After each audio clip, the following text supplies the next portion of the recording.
All right, let's get it. Let's get it. Let's get it. We are back live. I got my new chair set up, so we good. Hold up, somebody's calling me. Jesus Christ. All right, I'm gonna sound these notifications.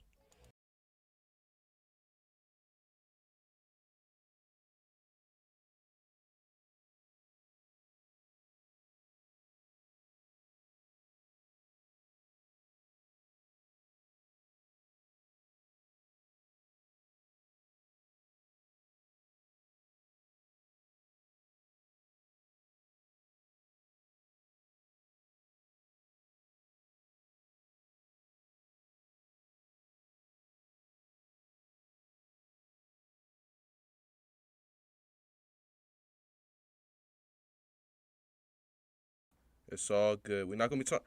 Unfortunately, we're not gonna be talking about a lot of good Eagles football today, but we're gonna be talking Eagles football nonetheless. So let's get right into it. So let me sound these notifications, and we good.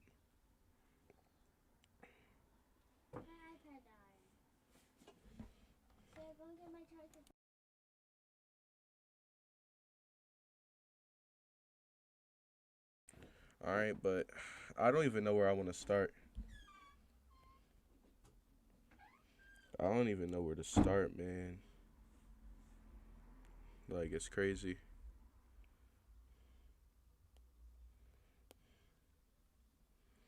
I'm just sending out this last notification, and we can get into everything.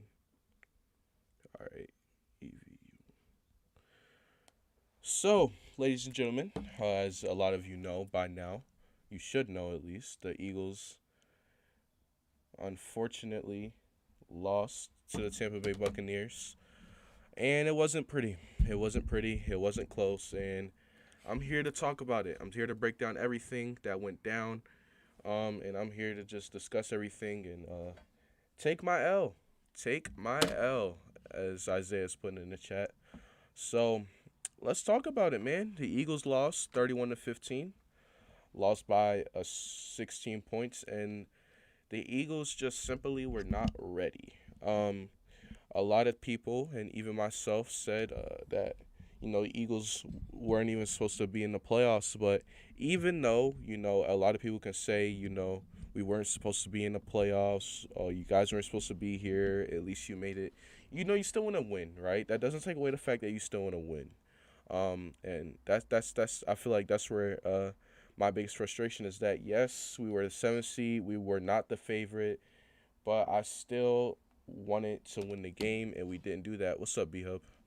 And we didn't do that, man. And I'm disappointed. I came on here a few days before the game. I set out the keys to win, and we did not do anything. Uh, except I guess we kind of did one of the keys I said, but we didn't execute. We didn't execute. One of the keys I said was get pressure to Brady. We didn't do that until the late in the second quarter when we were already losing, but we did get some sacks against them. We did get some sacks against them, and that is very, very convincing for this defensive line, I guess, moving forward. But we did get some sacks against them, so that's good. That's good. But we did not really do any of the keys of the game. I also said that we gotta establish the run and we gotta keep Brady off the field. Well, we kept getting 3-and-outs and throwing turnovers, so that's not keeping Brady off the field. We didn't keep Brady off the field like we should have, and that was a big problem. And we gave him free possessions. And what I mean by that is that when you go and you throw turnovers, you throw interceptions, you fumble the ball, or you have a 3-and-out, that's basically giving the other team a free possession because you didn't do anything when you had the ball and you just gave it away. So we gave Tom Brady a lot of free possessions. We didn't score a lot, and we didn't score at all until the game was basically over already. So it's just a lot, man. It's just a lot that went wrong with this game, and I'm just ready to move on now. It's time as far as the Eagles go. It's time for the drive, and as far as the Eagles go, it's time for the draft. And as far as the rest of the NFL goes, we must just watch everyone else in the playoffs. So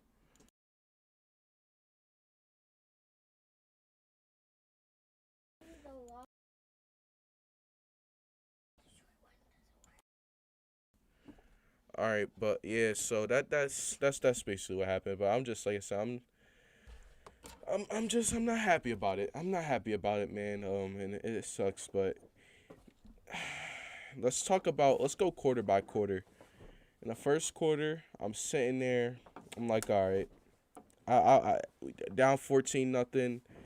What's up, Dante? First quarter, we're down 14-0. I'm like, okay, if we gonna do something, we got to do it and make it 14-7 or at least 14-3. I wanted the first quarter to be at least the 14-3 at the worst, but I really wanted it to be 14-7. 14-7 is the score I wanted. We didn't do that, and it was 14-0. I think it got to 17-0 by halftime. Second quarter, nothing really happened. 17-0 by halftime. Now, you're down by 17 points. That's a lot, but if you're down 17-0 at halftime, that is definitely enough time for you to come back and to manage to win a game. That is a lot. It gives you a lot of time. Um, and really in this and at halftime, we started at that point. We started to get a lot of more pressure to Brady. So you've seen some convincing moments there. And I just wanted our offense to adjust, and the biggest problem in the first half was not getting Devontae Smith the football. So I'm thinking at halftime, all right, we come out here, we get the ball at their half, we score a touchdown, boom, 17-7, 10-point game. And we definitely in striking distance. If it's 17-7, we come out, make it 17-7 at the beginning of the third quarter, 10-point game, boom. We got the rest of the third, the whole fourth quarter. We didn't come out and do that. We didn't come out and do that at all. I felt like it's just, like I said, we weren't ready. That's part of we weren't ready. We weren't ready to make that comeback and do what teams need to do in order to win. And do I blame the non-experience for some of the things that happened? Yes, but that's not the biggest reason why we lost. Your boy Toxic J says, "Can you shout me out?" Shout out to you, your boy Toxic J. He's very toxic, so don't fuck with him. Nah, I'm playing, but yeah. So back what I was saying. Oh yeah. So do I blame some of the stuff on experience? Yes, but no.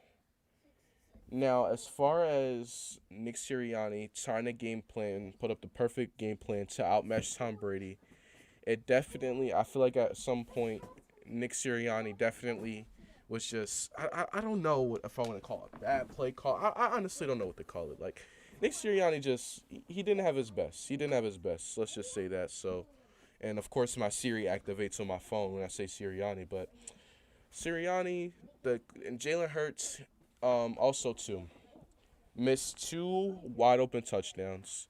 And on the timeline yesterday, that's all I seen Eagles fans complaining about.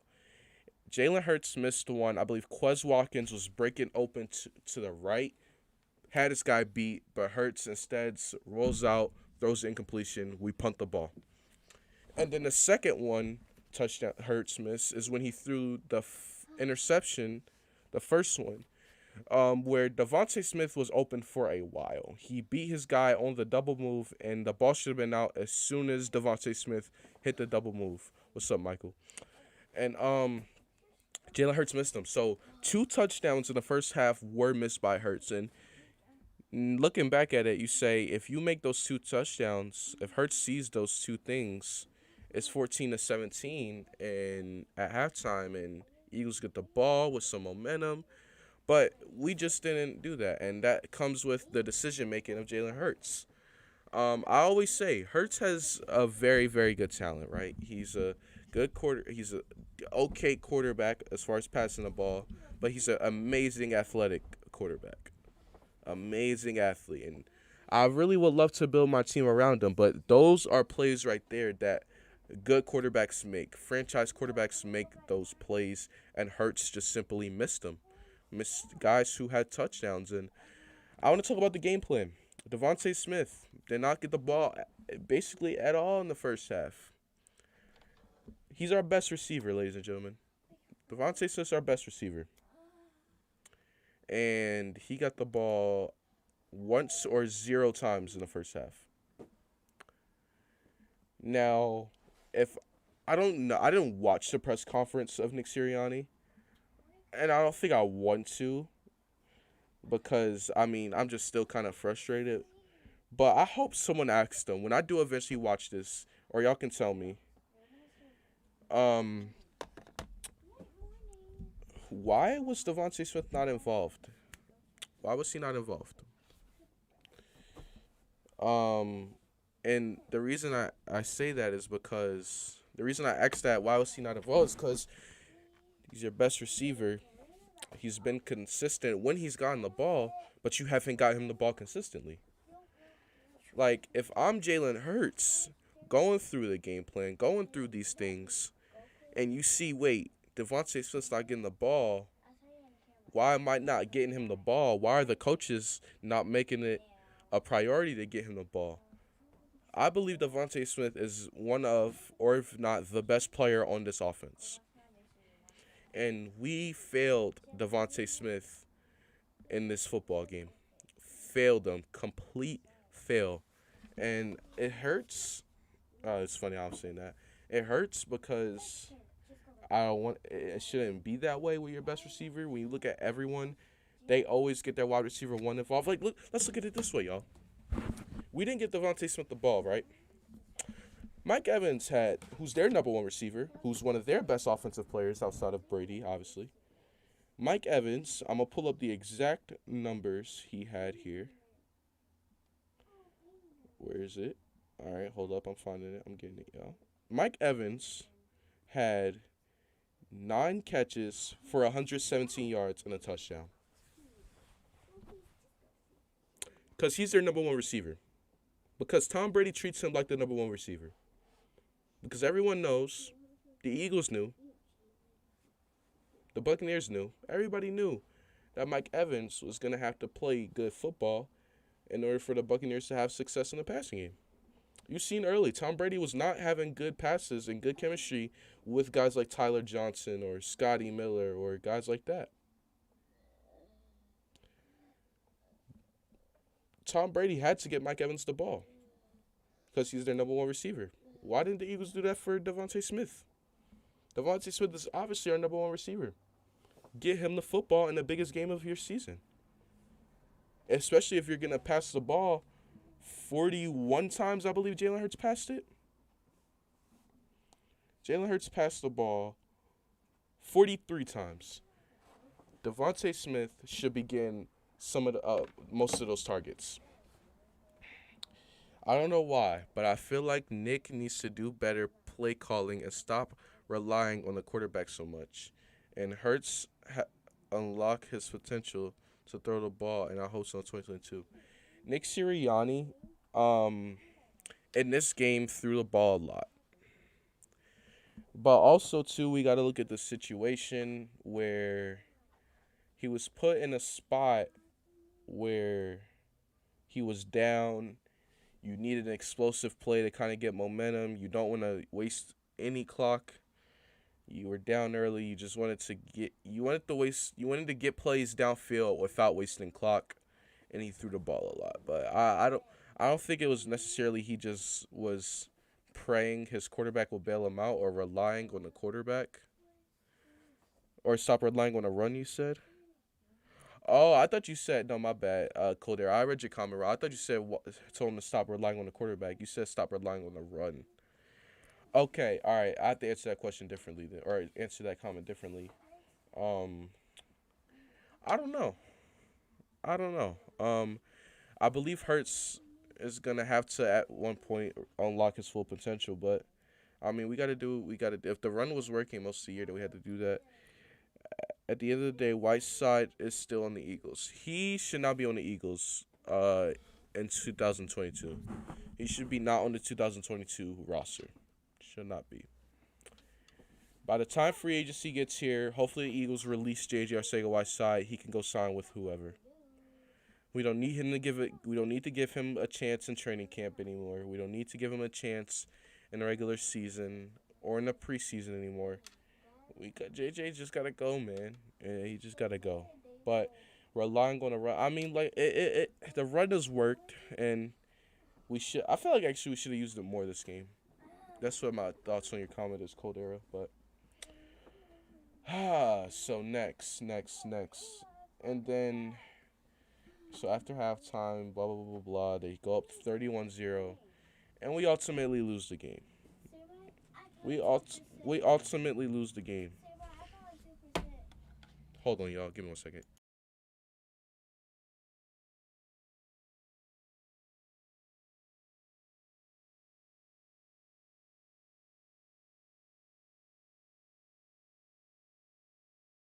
Anyways, like I was saying though, we lost the game, and it happens. Inexperienced teams, not the best play calling, all of that happening in all one game. We had the toughest task out of any wild card team, going up against the greatest quarterback of all time, with not the best experienced team. We've had 30 plus players out of our 52 man roster making playoff debuts. I could tell you like 10 players that are not making their playoff debut is probably some of our offensive line and some of our defensive line. Those are guys who are probably not making playoff debuts. Like Lane Johnson, Jason Kelsey. Was Mailata here? Technically he was, but he wasn't starting yet the last time we made the playoffs. But he's made the play in the playoffs before. Kelsey, all that. And then on the D line, you had Cox. You had Josh Sweat, I believe, was here when we made the playoffs before. You had a few guys playing playoff games. So, um, but the bottom line is, except for like some of our O line, D line, and a few other players, we don't have a lot of experience. So going up against Tom Brady, going up against him and all that, and not being able to have experience. Thank you, B Hub, for getting the guy out of here. But going up against Tom Brady with not experienced team, that's what happens. So we talked about everything around the game. What's next for the Philadelphia Eagles now? We have the free agent period in March. We have the draft in April. We got Calvin Ridley, who a lot of Eagles fans want. They want that Jalen Hurts, Calvin Ridley, Devontae Smith, Alabama trio. What's next with Miles Sanders? What's next with the coaching staff? I think the coaching staff is gonna stay unless Jonathan Gannon goes to get a head coaching job. The coaching staff is not gonna change. I don't think.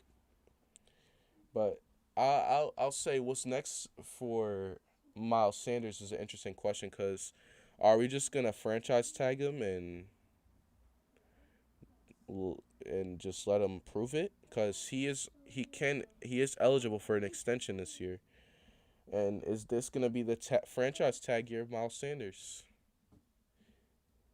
Because when you think about it, Miles Sanders has had a history of injuries a lot. He's had a long history of injuries, and but he's a good back when he plays. He's also had a history of his coaching staff not using him enough until the second half of the season with Nick Sirianni. But the first half of the regular season this year and basically the last few years, Miles Sanders hasn't got used enough. So what are you gonna do with a guy who when he is healthy and is being used is productive? But the thing is, we just haven't seen it out of him because he has had the opportunities to. MG, go check out Traylon Burks. Oh, I know who Traylon Burks is from Arkansas. I know exactly who that is. I know, I know Traylon Burks. He's a good guy. Big 7, yes sir. But Miles Sanders, I think we're gonna franchise tag him. But if he has a big season or he gets 1,000 yards, I think we're gonna resign him. But I think it's about time, right? Miles Sanders had 700 yards this year, missed some games again. The story of Miles Sanders of not being used correctly and missing games continues. If he doesn't have a 1,000 yard year in 2022, I'm talking about Miles Sanders, or if he doesn't show like some type of something different than what he's shown us the last few years, then this is just gonna be. He's probably gonna be gone. This is probably this upcoming season in 2022. It's probably gonna be Miles Sanders' last chance to finally fully break out. So that's my thoughts on that. What is next for some other guys like Fletcher Cox, Jason Kelsey, some veterans? I think Fletcher Cox right now is going to be returning. I don't see a big market for him. I don't see him retiring as well. And I don't see him forcing a trade out of here. If anything, Fletcher Cox will do similar to Zach Ertz, show up, play a few games, get traded. But I don't even think that's going to happen. I think Fletcher Cox is going to return. Also, too, him and Brandon Graham got to play another, at least one more season together. I love those two guys on the D line for the last few years. Brandon Graham, I believe he's going to return. But what's next for Jason Kelsey? I think this is it, ladies and gentlemen. Jason Kelsey is probably going to retire. He's been thinking about it for the last 3 years. He has, I believe, the all-time record for consecutive snaps as a center. He has the greatest center in Eagles history, one of the best centers in this generation, and probably like a top 10 center of all time. So Kelsey is probably going to retire now. Love Kelsey, man. Love Jason Kelsey. Love him, man. He's a great guy. Great player. And it's going to suck to see Kelsey go. And it sucks that potentially we all just watched Jason Kelsey's last game. Now, as for the rest of the offensive line, though, I think Lane Johnson stays. Love your channel. Appreciate you, man. Lane Johnson stays. Just sell the team? No, Nathaniel. But I think Lane Johnson stays. Brandon Brooks is probably gone. Landon Dickerson is here. And obviously Jordan Mailata is here. So the O-line is fine. Outside of having to find a Jason Kelsey replacement right now. And some other spots. Oh, and also Brandon Brooks replacement. So the O-line might not be too fine, actually. But we got some good players still on this offensive line. But we do definitely have to consider getting some other guys to come in here and play well, obviously, and all that stuff. So that's that. I'm trying to think. Jalen Hurts as of right now. I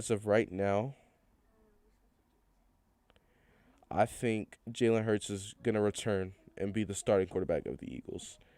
I just don't believe Russell Wilson, Deshaun Watson are gonna come to Philadelphia. It's been all talk as far as us getting those guys. And if it does happen, fine. But I think Jalen Hurts is coming back and gonna get another year. Get another year as the Eagles starter. Hurts is gonna be starting again. So Hurts is gonna be back as the Eagles quarterback. It's gonna be Hurts. Give him another year. If it doesn't work out, then you see what you have in the draft. Cool. Now that that's there, what else?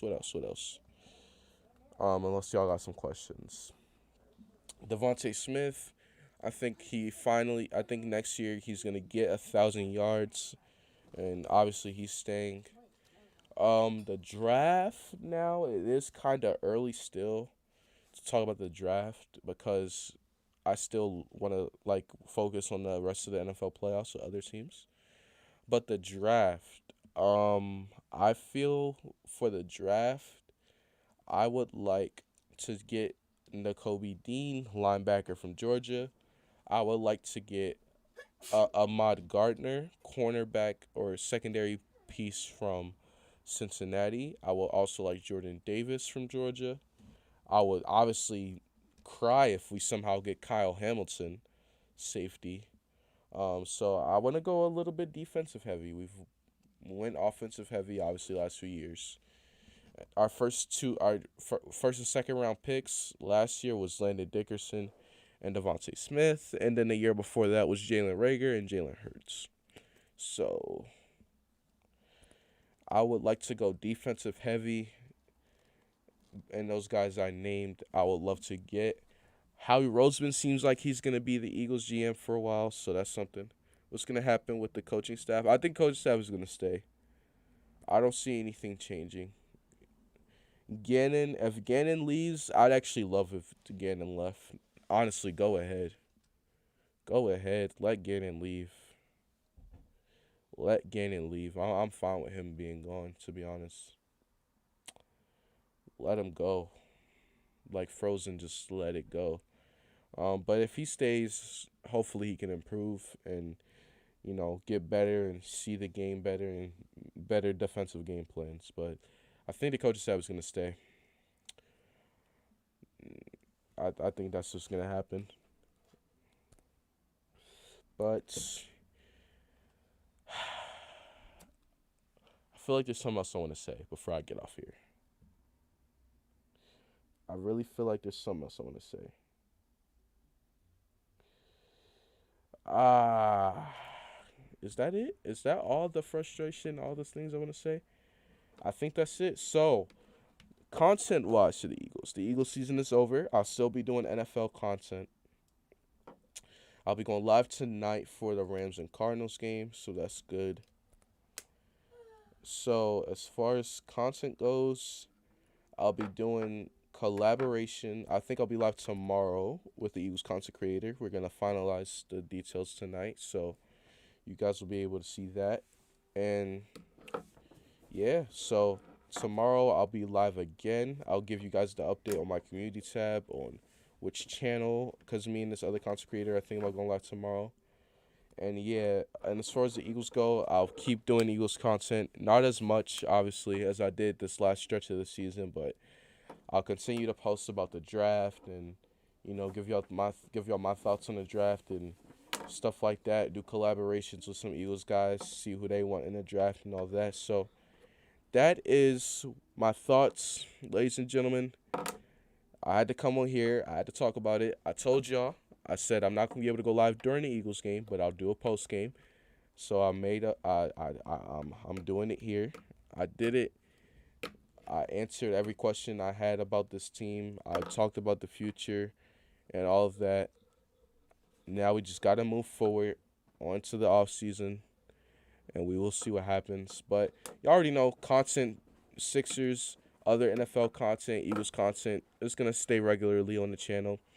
If y'all enjoyed today's live stream, be sure to hit a like and subscribe if you're new to the channel. It was fun just coming here talking about the Eagles. I wanted to make a video on this, but I wanted to kind of ramble a little bit, and I don't like doing that. I don't like making too long videos, so I came on here. I'm able to ramble, do whatever on the live stream, so that's that. But appreciate y'all for supporting, watching, commenting, subscribing, all the great things you guys do. Now I'm gonna go eat. I'll see some of you if y'all interested in watching the Rams and Cardinals live stream tonight. I'll be live for that.